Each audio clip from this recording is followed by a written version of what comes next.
Hello, everyone. This is Thomas Pepin, NHL Talk. I'm Thomas Pepin, and let's talk about the NHL. Today, the second of the two previews we're going to be doing for the second round. In this one, we're going to talk about the Knights versus Oilers series, as well as the Hurricanes versus Devils. Let's just get right to it. Just one sec to have things pulled up.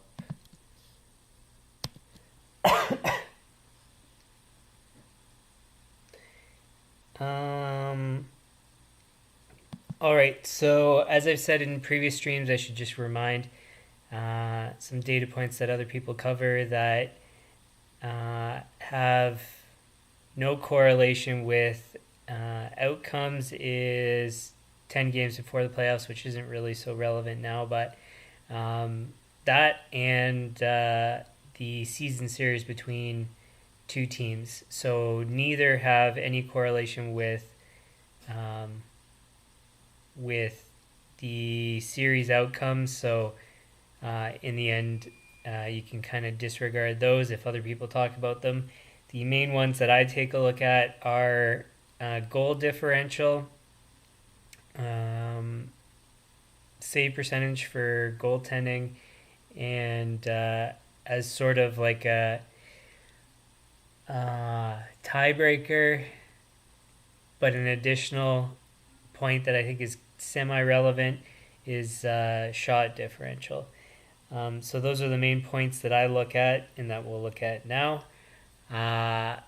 And at least the first two I use for my algorithm that I use to predict the Stanley Cup winner, and use for sports betting, which I've been successful the past 4 years, not necessarily getting exactly the Stanley Cup winner correct, but in the whole combined betting of multiple teams that I bet on, I've profited every year. So it should be useful enough. Now, of course, it's not entirely predictive, all these data points, because it really doesn't even, it's a fraction of the big picture of predicting everything. So it's the best that we have, and it's the best that I'll go through, since I'm not going to be going through my algorithm in this. Anyways, let's get to it. So we'll start with the, earlier of the two series. So the one that starts first tonight. So that is Devils and... Whoops, wrong thing. Devils and Hurricanes. And we'll start with goal differential. We want it descending. So, goal differential, the Hurricanes ranked 7th for the season. Oh, and I should also say we use, for goaltending stats, the regular season, because for one, there's a larger sample size, and second, there's actually a stronger correlation between regular season goaltending performance and playoff outcomes. So anyways, so for differential, like I said, Carolina's 7th, and New Jersey is 3rd. So New Jersey for the season, 67 goal differential, and 52 for Carolina. So very close between the two teams, because if you divide that over 82 games, that's not much of a difference. And then we'll take a look at goaltending.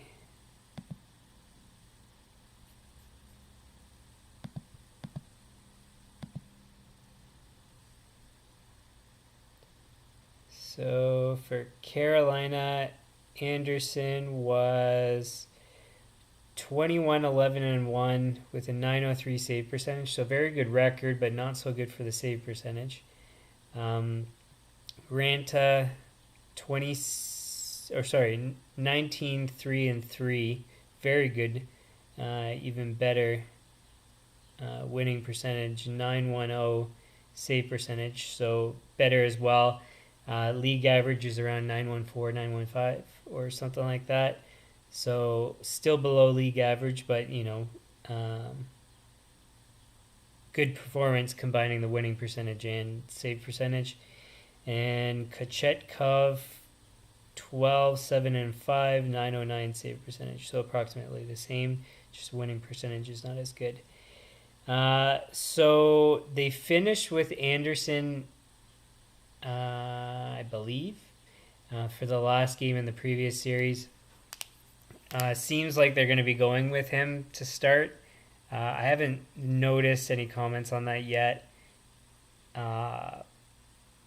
But in any case, they should probably go with Anderson. That's what I would recommend. He's got more stable stats historically, more experience. So I'd go with him. But yeah, in terms of I'd have a pretty short leash with him because Rant has done so well, and also he's quite stable as a goalie. So to be honest, I probably would give Anderson 2 games. If they win one of those 2 games and he plays well in one or both of them, then I'd probably go with him again for game 3. If he loses 2, definitely go to Ranta. If he plays poorly and still wins 2 games, that's where it's maybe tough. I would maybe go with Ranta, but that's you can kind of do whatever you choose, I guess. So that's what I would do for strategy, at least. And goaltending, I mean, the stats aren't that great. The winning is. So I would probably say that the team probably carries the goaltending more than the goaltending carries the team. But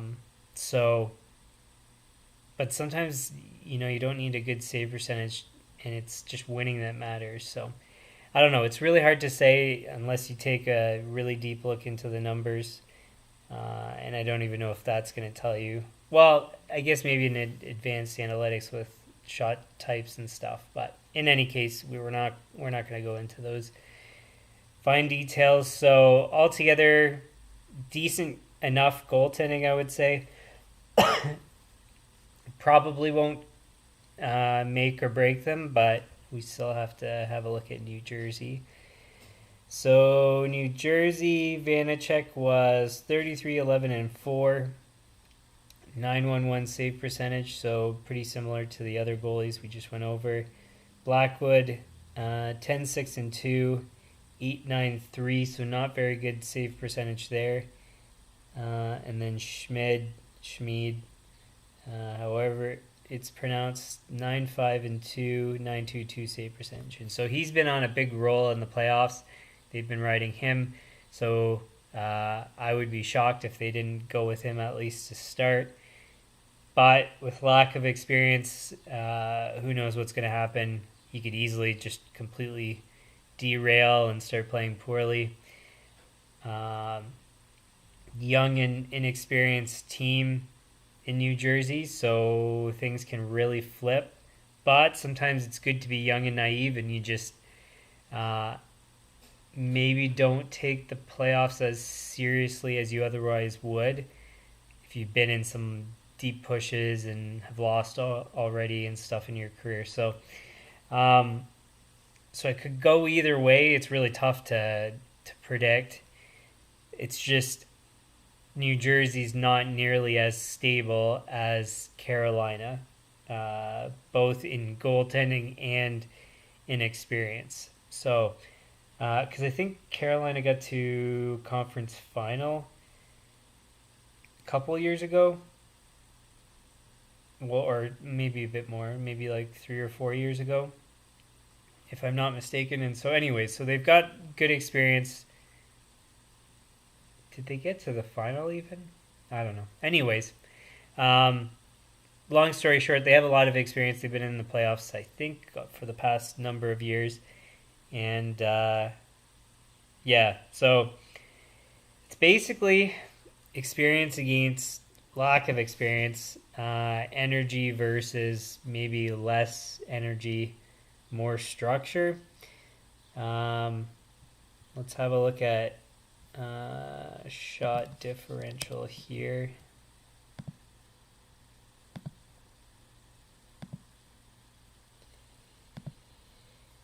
Okay, so Carolina leads in shot differential. Jeez, that's a lot. 8.8 per game. That is a huge margin. New Jersey's third, though, and they're at 6.2, so it's probably going to be an extremely offensive series. Now, keep in mind that they have the 3 injuries in Carolina, so they're missing a lot of scoring. So is that going to come back to haunt them? Do they have enough structure and experience to compensate? I don't think they have the depth, but they do have the experience. So I guess to kind of summarize, it's really in the end experience versus more. Well, because isn't was it Meyer, I believe, and he's probably out. What's his injury status?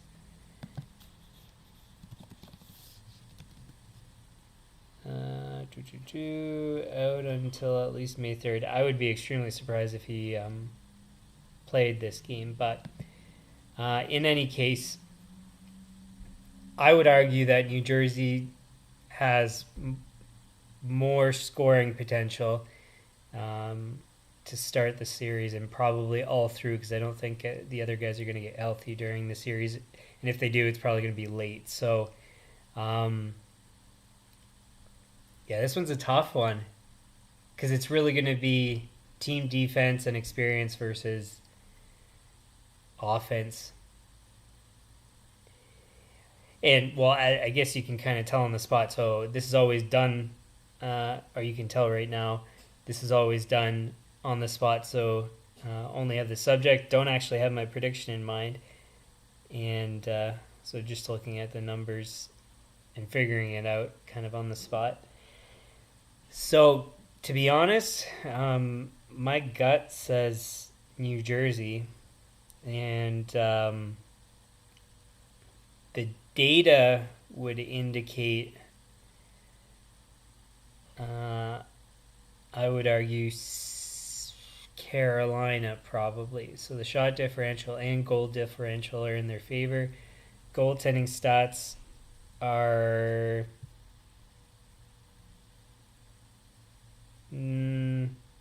maybe slightly worse. To be honest, I mean, I think it's as much of a coin toss as you could possibly get. Missing 3 major players in Carolina, I don't think they're going to be good enough with their experience and depth to beat New Jersey. So I'm going with my gut, and I'd say, I mean, technically the data indicates that Carolina's going to win, but they're missing 3 prominent goal scorers. So I would argue that subtracting that, the data's even in favor of New Jersey. So I will say that, so I put in brackets what the data says. I'm going to say that the data says New Jersey is supposed to win, even though technically it doesn't. But like I said, if you subtract the missing scoring, definitely New Jersey's. I mean, I would have to actually do the math, but I would say it's definitely the case that New Jersey's got the data in their favor. So outside of the brackets is my prediction. In the brackets is what the data says. So I'd say, I mean, unless Carolina gets healthy in the series, and I seriously doubt that's going to happen. Yeah, it's New Jersey all the way, I think. So, so that's that for that series. Now we'll go on to Edmonton, Vegas. So we'll go back to goal differential.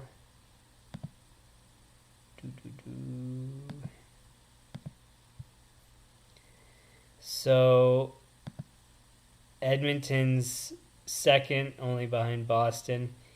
69 goals, goal differential for the season, versus Vegas is ninth with 42. So a bigger gap than the previous series, the one we just looked at, but still not a huge gap.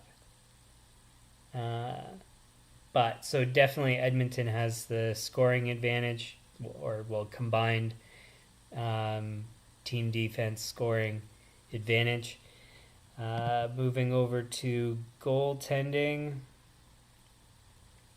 Campbell for the season was 21, 9, and 4 with an 8.88 save percentage, not good at all.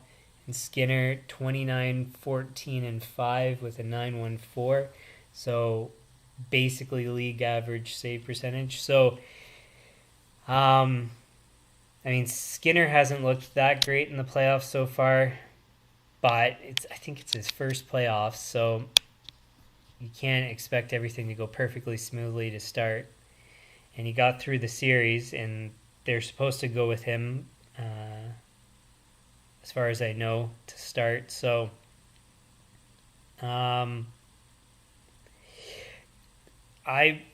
what I would say, I think they gave him too much of a leash in the first series. I think Campbell should have gotten in sooner. Should have been, I forget exactly how the series went. I think LA won the first game, and then it was back and forth or something like that. Anyways, yeah, Skinner, I guess it's better to just comment on this coming series. What I would do is, yeah, I'd start with him. But if they don't win the first two games, I would probably go with Campbell in game 3. Probably regardless of how well Skinner plays. So if Skinner plays well in one or both games and they lose one of those two games, I would probably put Campbell in, because I'm not confident that Skinner can get them through the series and through the playoffs with his ups and downs. I think they need to get Campbell in a flow, and he played well when he came in relief for Skinner. So, and he's got more experience. He's dealt with things in Toronto. So I would just, like I said, unless so Skinner has to win both of the first two games in order for me to play him in the third game. Otherwise, I'd play Campbell in the third game probably. So anyways, just my thoughts. That's what I would do for strategy, but of course we'll see what happens. Based on what they did in the first series, it doesn't seem like they'd go with the same as what I'm saying, but that's what I would do for the reasons I just mentioned. So anyways, so goaltending, not very stable in Edmonton, but I think it's partially from coaching decisions as well, but that's just my opinion. And then for Vegas, Brossoit was 7. Which one's the right column here? 7-0-3. I didn't know he did that well in his games. 927 save percentage. Hill was 16-7-1, 915, and Thompson 21-13-3, 915. So all really good save percentages, all good winning percentages. So you kind of have your own pick at goalies. None of them have good pedigree, good experience. So that's kind of the concern. But the team's quite good and quite stable. So that's where maybe the team can compensate for inexperience, and if even bad goaltending happens, they could maybe carry them through. It's tough to say, but at least at this point, I think Bressois was the only goalie that played. Give me a sec here. Let's have a look.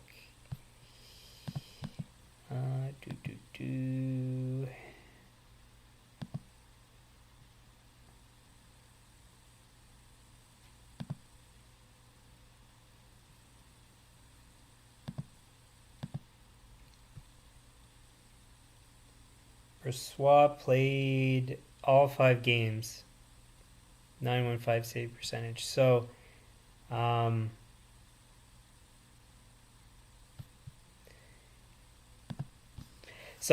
well, I mean, obviously they're going to start with Bressois. They for one, they'd be crazy not to. Oh yeah, they also have Quick. I completely forgot about that. How did he do in his time? Vegas so far. So with Vegas, he was 5-2-0, or sorry, 5-2-2 with a 901 save percentage. So kind of mediocre, below average stats in his time. So, but he's got good experience, has played well, typically in the playoffs.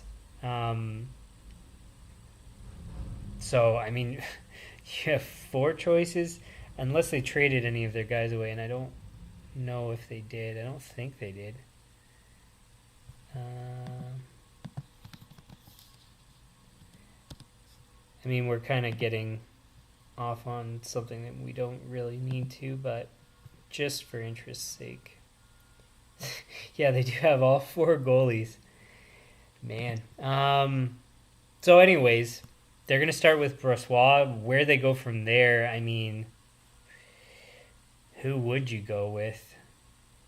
Probably Thompson, I think.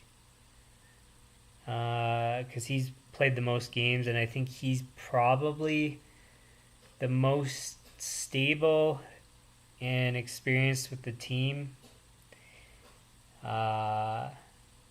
His record with the team is the best as well. That's pretty darn close with Hill. So anyways, really, I mean, you choose your goalie. But I would probably go with Thompson. With Bressois, I mean, I wouldn't... See, because I recommend strategically for teams to carry 3 goalies, and, you know, as soon as one's not playing good, go with the next, and the next one isn't playing good, to go with the next one after that. I don't know. I would probably, because Bressois got them this far, I'd give him 2 games. I think I'd do the exact same thing as with Edmonton. If he doesn't win both games, then change to a different goalie, regardless of how well he played. Even if he plays well in 2 games, unless he wins both, I would go with a different goalie, because you need to get the other goalies in rotation if you need them later on in the series to make them sit out. You go with a goalie that's not fresh, and then if everything's down to that last game and you've got a a goalie that's cold. I mean, what are you gonna expect for an outcome? So, anyways, hey Caleb, I just saw your message there. So that's what I would do. So basically, same strategy for goalies for both teams, except just Vegas has more options. I'd probably go Brossoit, Thompson for 2 games, and then if Thompson doesn't win 2 games, then go with Hill, Quick, whoever. So yeah. So anyways, I think the fact that they have so many options makes it really complicated for goaltending decisions for Vegas, but we'll see what happens. And then the last thing here, shot differential.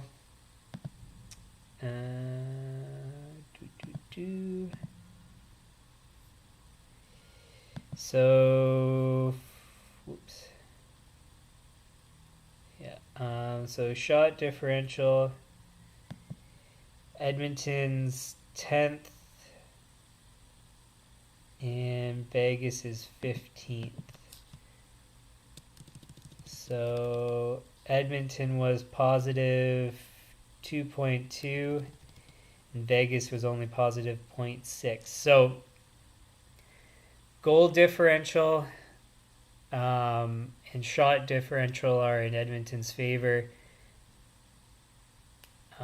Goaltending stats, definitely I'd say Vegas, and it's consistent across all goalies. So what I would say that indicates that Vegas has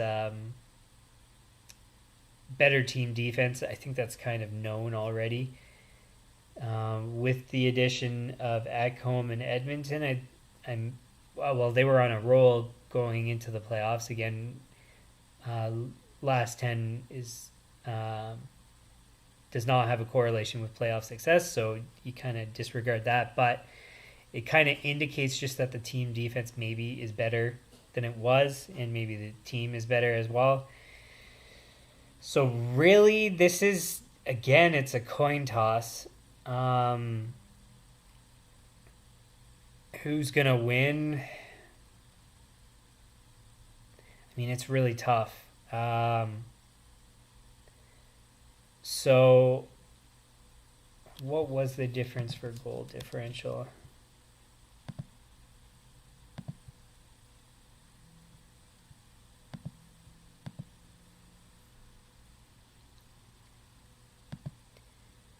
Oops, wrong column. 69 versus 42.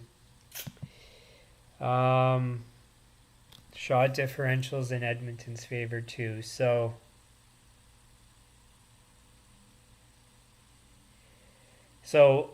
what I would say is, so long as Edmonton's goaltending is at least mediocre, they probably win, because they'll probably outscore Vegas from the combined goal differential background as well as their shot differential.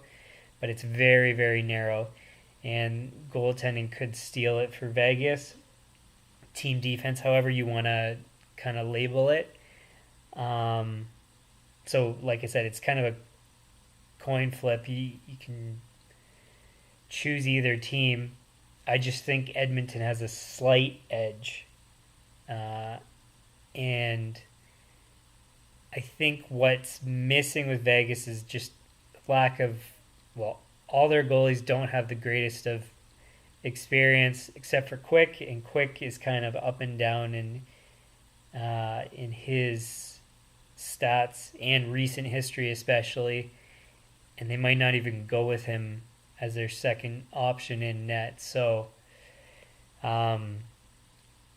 just too many question marks in Vegas, I would say, because the data is probably nearly equal from everything combined. So just because of the question marks, I would say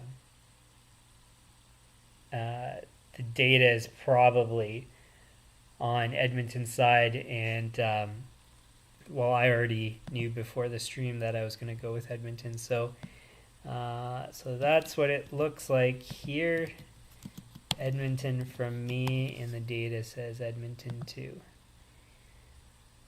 But just barely, if you can even say that. It's probably close to a tie because of goaltending. So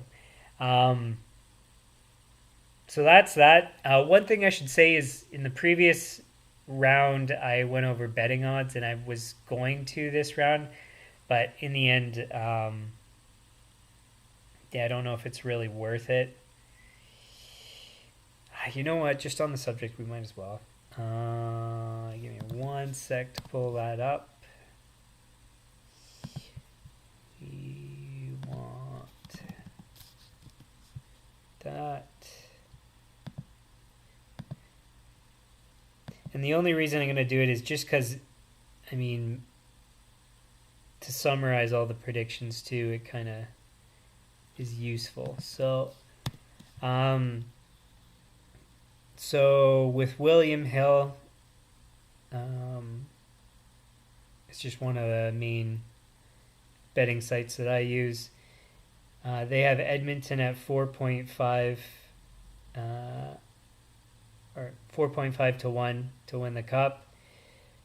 Toronto at 6 to 1, New Jersey 6.5, Vegas 7, Florida 7. They have Florida at 7, and they already have one game up. Dallas 8 to 1, Carolina 8 to 1, Seattle 9 to 1, and Seattle's up a game already too. So, anyways, this is where it gets very narrow in terms of the odds. But so the value, this is why I wasn't going to go over it, is to bet on these teams is not very good anymore. Mind you,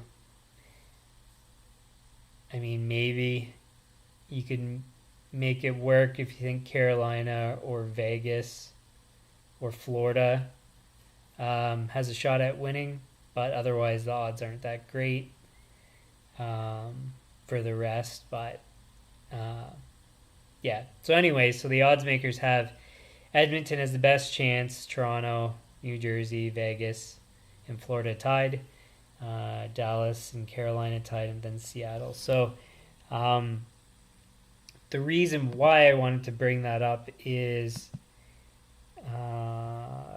just to go back to my predictions here. So in my opinion, what I think is going to happen is the winner of the Vegas-Edmonton series is going to go to the finals, and the winner of the Toronto-Florida is also going to go to the finals. Now, which teams are going to come out? Well, you know my predictions, and you also know what the data indicates, in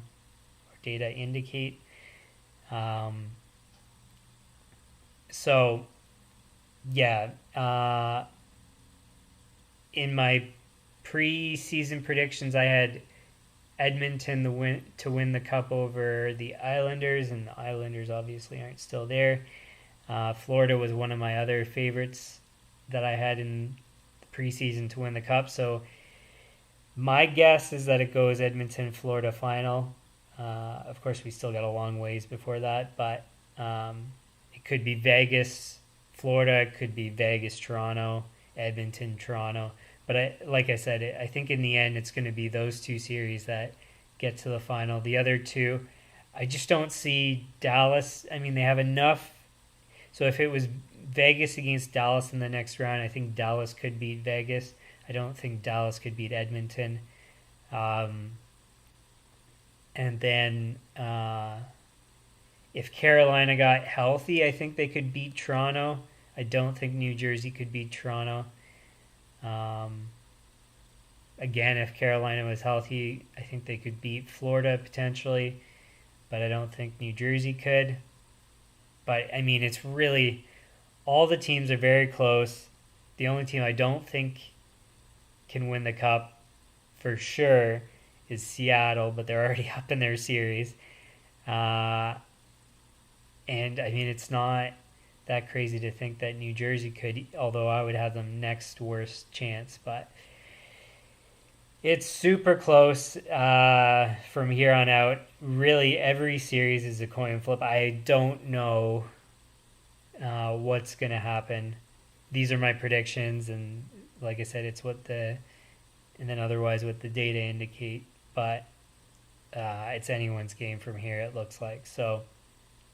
It's been a crazy playoffs, crazy start already to this round with Florida upsetting Toronto in the first game, and then Seattle upsetting Dallas in the first game. Really, who knows what's going to happen? It's super close. So I think that kind of summarizes everything. We'll see what happens. Who knows? I have no idea what's going to happen. It's wide open. Not so much because teams are bad, but just because they're so evenly matched from here on out. So, and nobody has any sort of clear advantage. Edmonton has the best high end capabilities, but like Vegas is a very deep team. Toronto has high end capabilities, and they're very deep as well. I mean, those are probably the three favorites. But like I said, I mean, it's super, super close. And the odds makers, no, they had New Jersey in there too, but I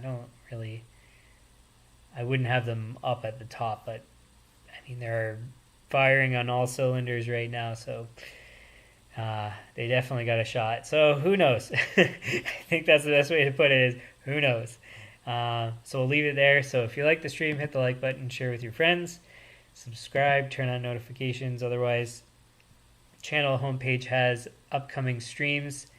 On the days that I do stream, it should be 3 p.m.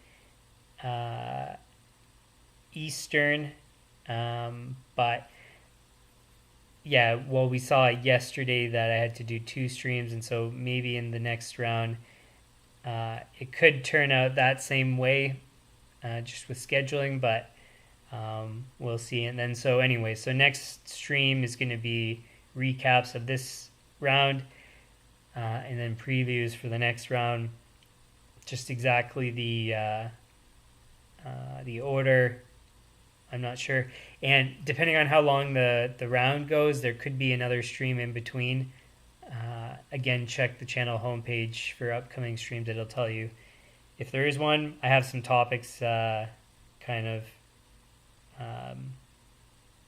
sitting on in case I need to use them. So, yeah, so that might happen depending on how long the series go. But anyways, so yeah, just check the channel homepage for upcoming streams.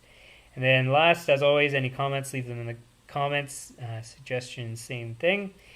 And enjoy this round. I mean, it's going to be super exciting, probably really close. Of course, I mean, you could turn out having all 4 series turn out being sweeps because, I mean, it's just been a crazy playoffs. So, but I have a feeling it's going to be a very long round, very tight matchups, but we'll see. So enjoy the round, and we'll see you guys soon.